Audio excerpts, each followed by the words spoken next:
welcome to day 3 of our 5-day summit. Oh my gosh, this has been such an amazing week so far, and we are only halfway through. Welcome, everybody. Welcome. Let us know in the chat where you are streaming in from.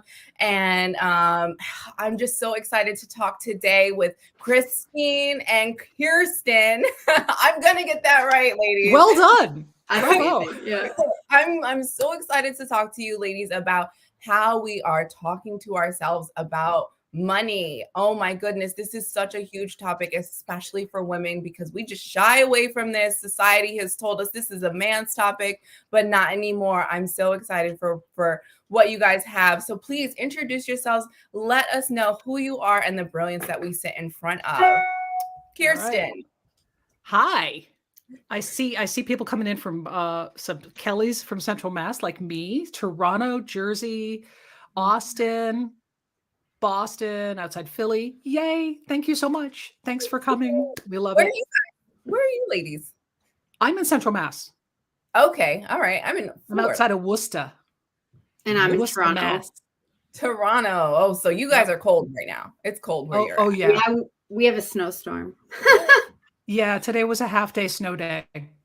Nice. Yeah. My teenager's in the other room now, basically, because half-day snow day. So I don't miss it to be in Jersey. Okay. All right. So introduction, yes. Let us know who you are, ladies. So Kristine, do you want to go first or do you want me to go first? I can go first. Yeah. I am the CEO and founder of a company called Untangle Money. It focuses on financial planning. And we also really focus on the unintended consequences of a financial system built for a man. So we talk specifically to women about what they need to know about their statistical financial lived journey and how that varies and what guidance they need to use differently from what the industry tells them. Wow.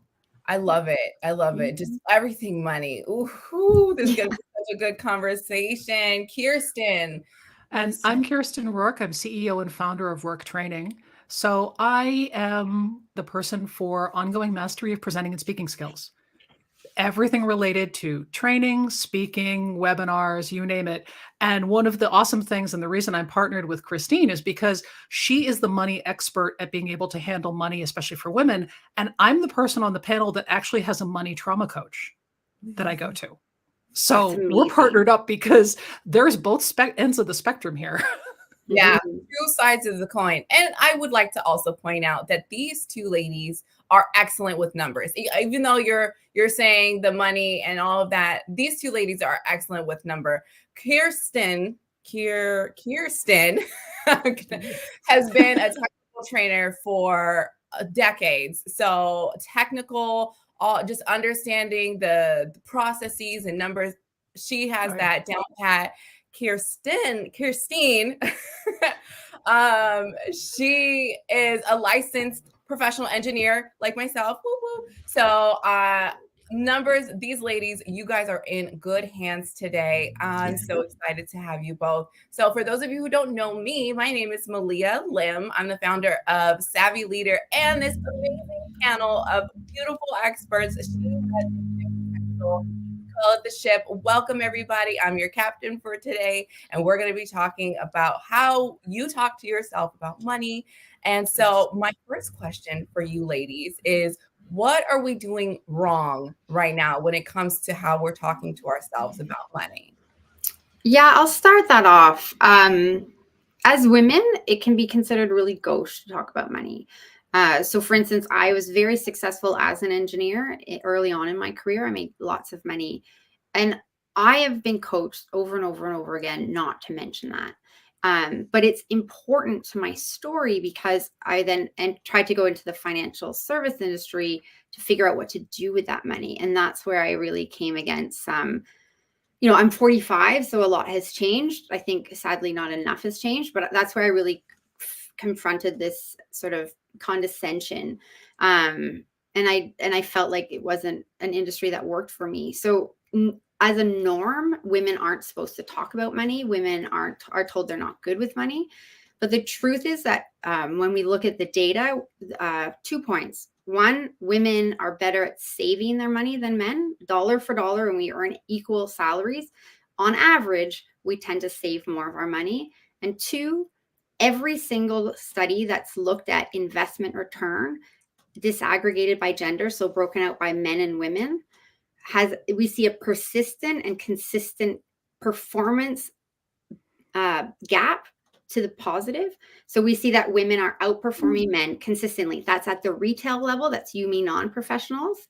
That's also at the professional level. So at Untangle Money, we don't want to make women more like men when it comes to money. Women are great with money already. We want women to know that they're good with money so that they have the confidence to invest. So I think we don't hear this enough. I don't think that women are told that we should talk about money. I don't think women are told that we're great with money. I don't think women are told what to do with their money. We're often told to give it away. And I think a lot of that comes to self-talk. So I'm going to pass the mic over to Kirsten to talk about that. Yeah, one of the things is that women historically make less money, not only because there's biases out there, but because even cross-culturally, universally, women are conditioned and trained and inspired to speak in a smaller voice, speak in a more gentle voice, to be less assertive.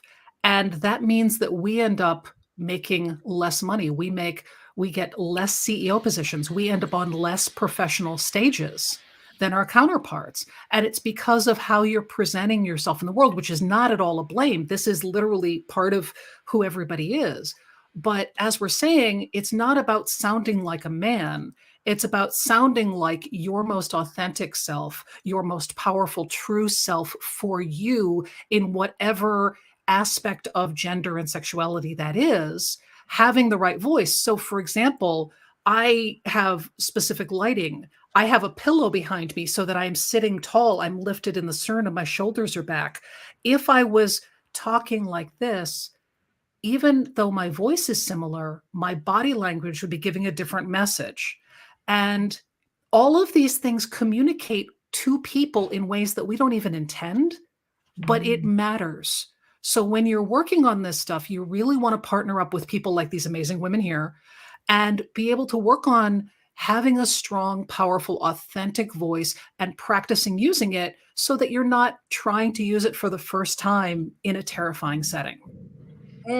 Wow. So first of all, I didn't know these stats about women. I didn't know we were so good at money. Oh my gosh. And more of us need to know. And I think when we realize how amazing we are with money, it will be that much easier for us to start to step into our voice, to have the confidence to sit up straight and say, you know what? No, I'm going to come into this meeting and I'm going to look at our profit loss and I'm going to tell you guys what to do because I know that as a woman, I bring something really valuable to the table that's different from all of these men. But we cannot start that journey until we know that we have value to bring. So, oh my gosh, thank you guys for sharing that. Can I jump in there? Because one of the things that Kirsten talked about in our pre-call is she said, and we've now incorporated it into our onboarding, is asking yourself, what would it sound like if I said to myself, I am good with money? And so we want that to be a mantra that you sit with for a few seconds of time. And Kirsten, I thank you for sharing that with me because it was something I hadn't thought of, asking women to say to themselves. So I love that. Can we do that right now? Everybody listening. Yes. I know we can't hear you, but you can hear you. I want you to say to yourself right now, I am good with money. Okay. Ooh, I got a little bit of a chill right now. I am good with money. Say it. What does your stomach feel like? What do your shoulders feel like? Yeah. And I'm going to give a quick shout out to Nicole Barnum, who is my coach about money. And she gave me books and audio, all sorts of things in which this was one of the steps, was to say, I am good with money, and to notice how that felt in my body. Wow. Yeah. Who's saying it? Drop in the comments. Let us know how you're feeling. Did you say it? How do you feel? I definitely feel something. Yeah. Who got chills? Who's uncomfortable? Who feels great? Yeah. Let us know in the chat. Yeah. Wow. So powerful. Just really opening your mouth and letting your voice out just changes the atmosphere. It changes your subconscious, and it really wakens something else inside of you. Ooh, we're getting some tingles. Somebody's saying, whoo, yes, I am good with money. I love it. I love it. So our next question for you is, what is our next question? Okay. So we now know that we bring something to the table and that we can use our voice to start to bring that to the forefront. What can we do this week to move the needle forward, to step into that power of being good? I'm going to take this one first. For your confidence in public speaking, the best thing that you can do is get together with some friends. Margaritas are optional. Get on a Zoom. Do not record it. Just get on a Zoom and practice. For the love of all things holy, practice before you do it in front of your boss and your customers and your coworkers. Practice with people who love you and give you grace. Please. Yesterday, Dr. Farzana was talking about getting a constellation of people network around you. And this is a perfect opportunity to tap into that and say, hey guys, I am feeling some kind of tingling weirdness when I say I'm good with money. I need to practice standing in this. Can you help me? I love it. I love it. Kristine, let us know how we can move the needle forward this week. Yeah, so I'm going to go high level, and I'm going to give you one specific exercise you can do. So overall, when we look at women and what they can do better with their money, there are 3 areas we can improve. 1, we sit on too much cash. We're great at saving it. We do not get it working for us. Cash, especially in today's inflation environment, is actually losing value. So we're sitting on an asset that's losing value. It's losing ground for us. It's losing strength. So putting more money to work. Getting money to work harder for us. Now, this isn't entirely our fault. The investment industry pushes us, and we are drawn to the language of conservative investments. It feels safe. It feels good. Money is often safety for women. There is an emotional component to it, but mathematically, we need to get our money working harder for us and balance the risk we're taking today with the absolute real risk that we might end up below the poverty line in the future. So here in Canada, 41% of women outlive their money. So there's a real risk that you won't have enough money. So getting a little more risk now to balance that out is amazing. And then we don't start early enough. The finance industry likes to pretend men and women are the same. We know that on average, we earn, if we have a post-secondary degree, we earn on average $1 million less over the course of our lifetime. That's a lot less money to catch up on a retirement plan. That's a lot less money to get working for us. So we need to use time as our advantage versus the amount of money we can actually put in. So women actually do need to start in their 20s. And if you're 45 like me and you haven't started, there's still lots of time. I don't want this to dissuade you from starting. I just want to start talking to our young women differently about money. So the thing that I want you to do today is I want you to open a calendar invite for the first of the month and make it repeating. And over the course of the day, I want you to write in the after-tax cost of every subscription you have. And in the message, I want you to say, I am so proud of myself for being able to purchase, and I want you to write Netflix, $12. I don't know what it is in the US. You can tell I have kids, Disney Plus, the common ones, Spotify. I have a yoga app that I like. And I want you at the first of the month, 1, to sit with that pride, because there's no point making money if we can't spend it on ourselves and our families and on things we love. And I also want you to make sure you're getting value from those. Please do not donate money to a tech giant. That money is better served going to a cause you care about. So that's one takeaway you can do today. Wow. Fantastic. And I am so proud of myself. Say that phrase one more time. I started taking notes. Which phrase? I am so proud of myself. Oh, I am so proud of myself that I get to spend this money on these things that bring me joy.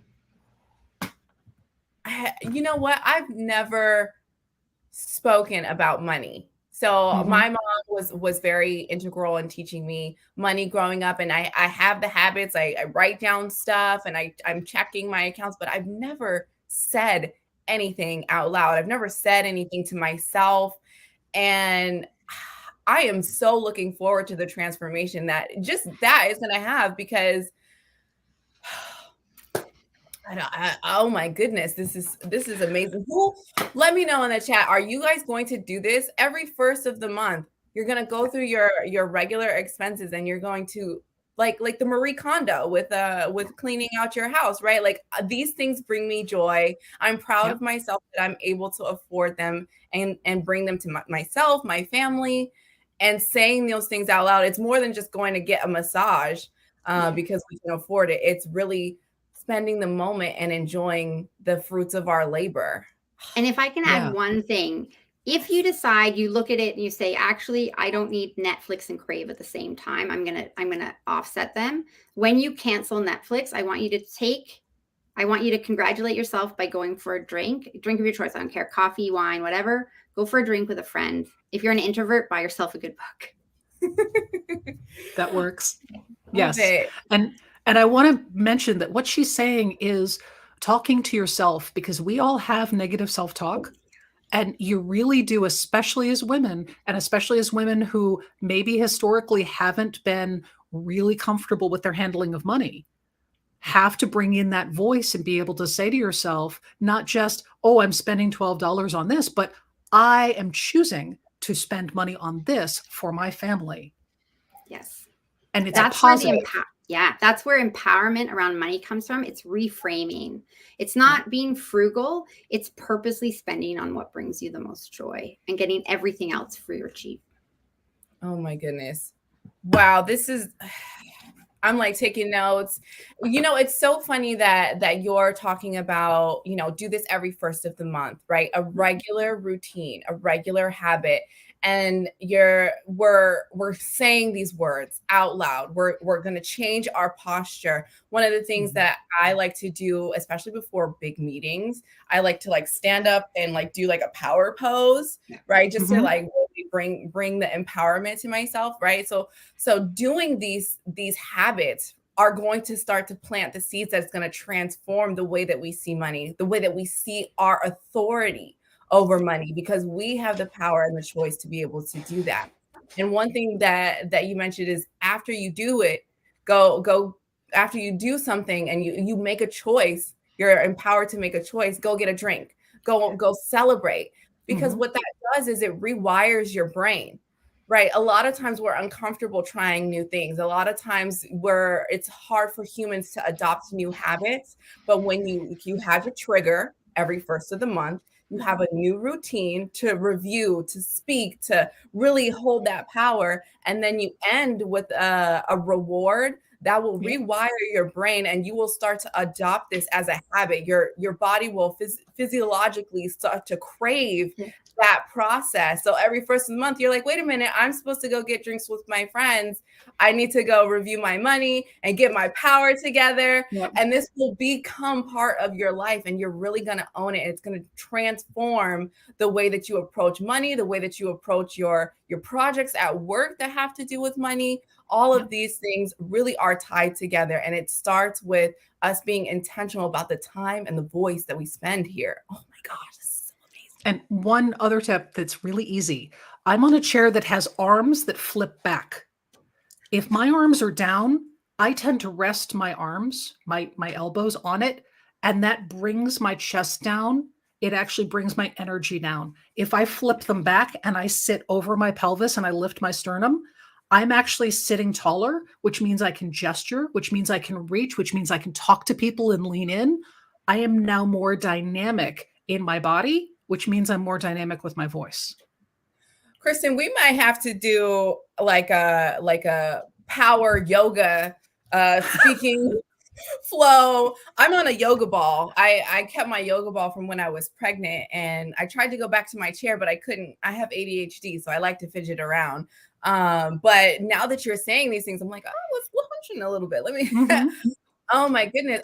And it's so true, right? Your energy starts to go down. Like even when you're walking, if you're walking and you're looking down, you start to, but if you look up, you walk faster, right? And your steps are more intentional. I used to run track, so like, I don't even want to go down the side of all of that. But this is so good. So good. I see, Kristine, you have a comment. I can see it. Yeah. I was just thinking, one part of this negative self-talk it really is. Women have a much higher anxiety when it comes to money. Women associate words like fear, stress, scarcity, shame, guilt, all the negative terms, all the negative emotions come up for us when we talk about money. That's part of the normalization. It's not nice to talk about money. It's a bit gauche to talk about money. But also when we spend money, the norm is that women's spending is frivolous, men's spending is discerning. And there's probably some mental images that come up about that. I was on a call with a big Canadian institution talking about where you spend their money, and they made it sound like some things are more important than others, and they made it sound like, oh, just skip the coffee. That's a judgment call. Mm-hmm. That is often applied to women's spending. Think anything that has to do with hair, makeup, beautifying yourself, which is in direct conflict to the research that shows the more effort women put in because we are expected to show up in a certain way, the more money we will earn. So when we have this frivolity and this discernment as the paradigms of how we spend money, I would really encourage us to, one, the research shows we spend it no differently. Women spend it more on the community they live and on their children. But in terms of importance, there's no distinction. Women and men spend the same. So men's isn't discerning, women's isn't frivolous.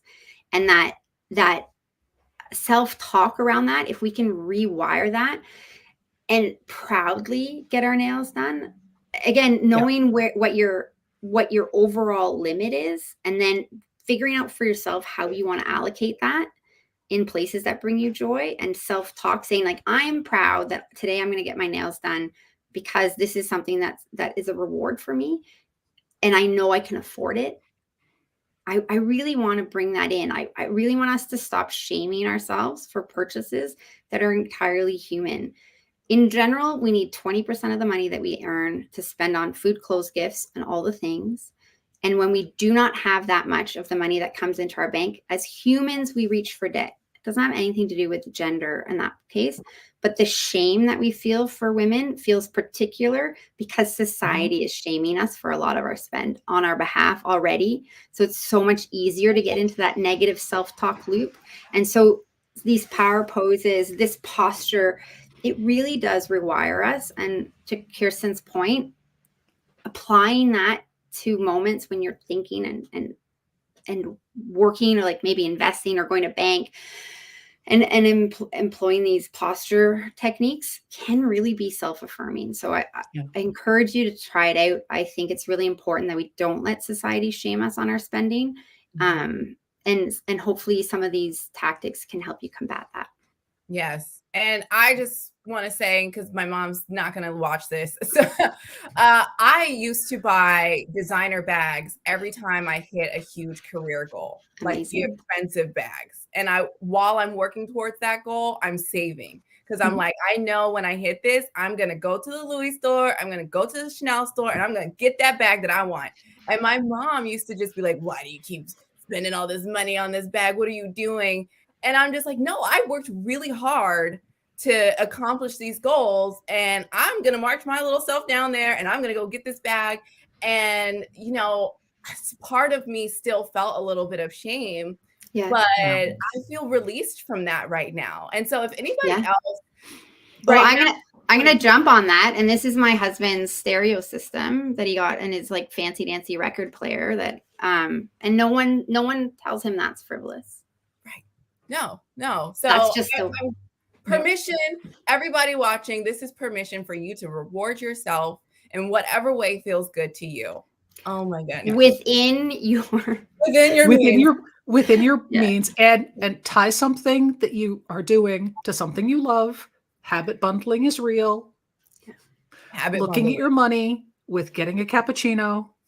Yes. So reward those habits, reward those good things that are going to move your life forward. So our last question is, and just for the sake of time, we've covered so much today. I mean, like, we're doing power poses, we're speaking to ourselves. We now have a monthly routine to get our money together. I don't know how much more we can get, but I know that this is going to be difficult. So if you give just a quick tip for how how we can just kind of overcome the hurdles that we're going to face as we start to implement these things.